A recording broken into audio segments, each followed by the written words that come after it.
Hey all, so today we're going to be looking at 2.1, D2.1 meiosis, and what we're trying to think about here is how do eukaryotic cells produce genetically varied cells that can develop into gametes. So we're looking at page 621 to 628 in our Oxford textbook, and our theme here is continuity and change.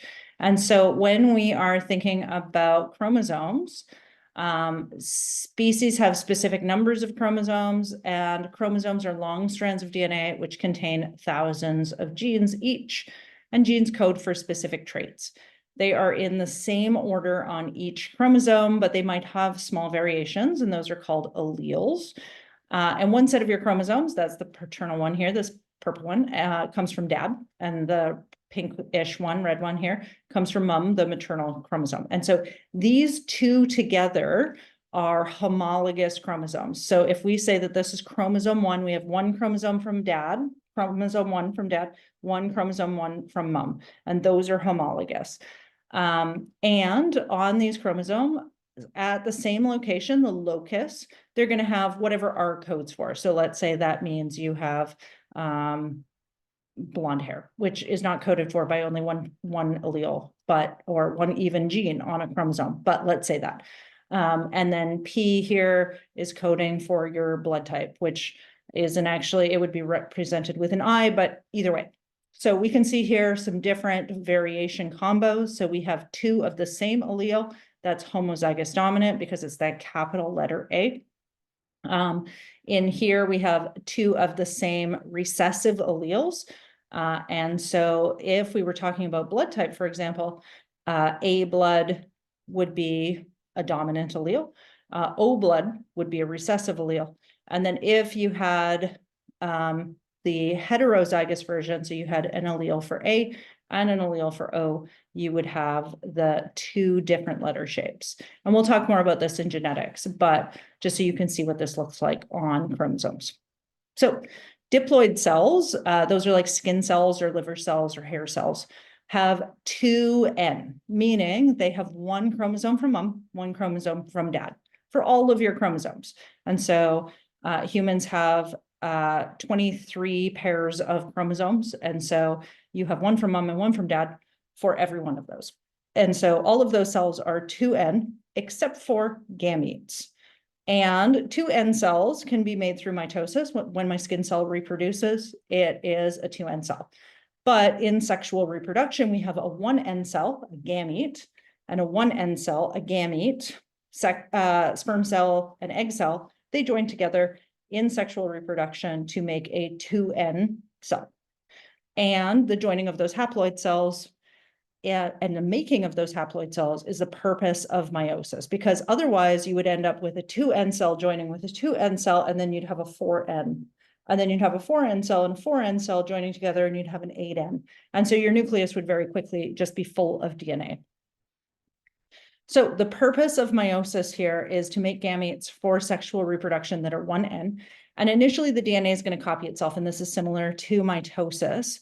But what's going on here is you can see, if you look closely, for this blue one, there's two strands of the blue one, and there's two strands of the red one. So the blue and the red are homologous chromosomes. Let's call it chromosome 4. And so chromosome 4 here is from mom, the red one, and from dad, the blue one. And what has happened is it has copied those different strands of DNA. And so now there are two copies, two strands of blue, and there's two copies of red. And the blues are identical to each other, and the reds are identical to each other, but the reds and the blues are not identical to each other. They have different alleles. And so what's going to happen here is the blue and the red are going to line up, and they're going to attach to each other, and then they're going to swap some of their genes. And this is a big part of what causes gametes to have genetic variation. And this is called crossing over. And so the blue is not going to swap with the blue because those are identical. That would make no difference. Red can't swap with red for exactly that same reason, but red and blue can swap with each other and create variation, which is why you don't look exactly like your siblings. And then similar to mitosis, they're going to line up, they're going to separate, and then they'll split. And then in prophase 2, they do not double the DNA again. Instead, but you can see here on this blue one, there's some little pieces of red on here. What's going to happen is they're going to line up, they're going to split, and then they're going to divide. And so in this process, we have a 2N, meaning we have mom DNA and dad DNA. We have copies of them, but we have mom DNA and dad DNA. And in this process, they have now separated so that in the next cell, we only have one component. It's either dad DNA or it's mom DNA. So it's gone down to 1N. There's not mom and dad in the same cell. Now in prophase 2, it's 1N. There's one copy from either mom or dad in the cell. So each gamete is going to be genetically unique based on this crossing over process, and then also in the lining up process. So in metaphase 2, they line up randomly. This is called random orientation of bivalence, because once the homologous chromosomes are hooked onto each other, they are called a bivalent. Random orientation of bivalence, and the centrioles are going to attach onto them and then pull them back randomly. And then that process is going to happen in metaphase 2 as well. They're going to orient randomly, and then they're going to separate randomly. And it's unclear how meiosis evolved. So that's something that's still currently under study. So for genetic variations, we have homologous chromosomes joining together to create a bivalent. And that pairing process is called synapsis. And then crossing over happens in prophase 1, where non-sister chromatids are going to swap their DNA. Alleles of the same genes are exchanged. So mom's, let's say, blood type is swapped out with dad's blood type, and now they have moved. And so as a byproduct, you have one that's almost similar, exactly the same as your mom's DNA, but you have your dad's blood type gene on there. And crossing over can happen multiple times on one bivalent. So there can be a lot of swapping that's going on. Random orientation of bivalence, this is in metaphase 1. So our homologous chromosomes can go to one end of the cell or the other randomly. And the connection of the spindle microtubules and the orientation of the bivalents is not affected by other bivalents. So they just randomly line up. And then fertilization also increases variability because you have genes from each parent, the gametes are unique, and it's a completely random process as to which sperm gets into any given egg cell. And here we can see the process of crossing over happening. And so those alleles have been swapped on the non-sister chromatids. So non-disjunction, bivalents are initially held together by chiasmata, but this joining slides to the end of the chromosome for separation. So the chiasmata is the joining point for the bivalents.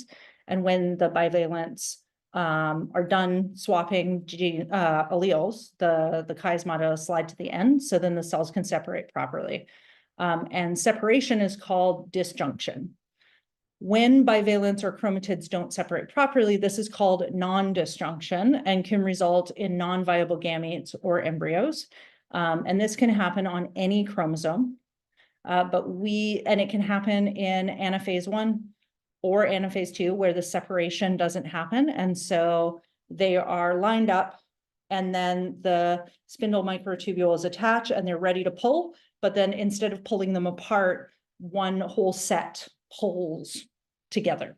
And we know of this because this results in Down syndrome. So chromosome 21 is trisomy, which means it has 3 copies, which means one of the gamete cells, typically it's the mother's cell, didn't separate properly for chromosome 21.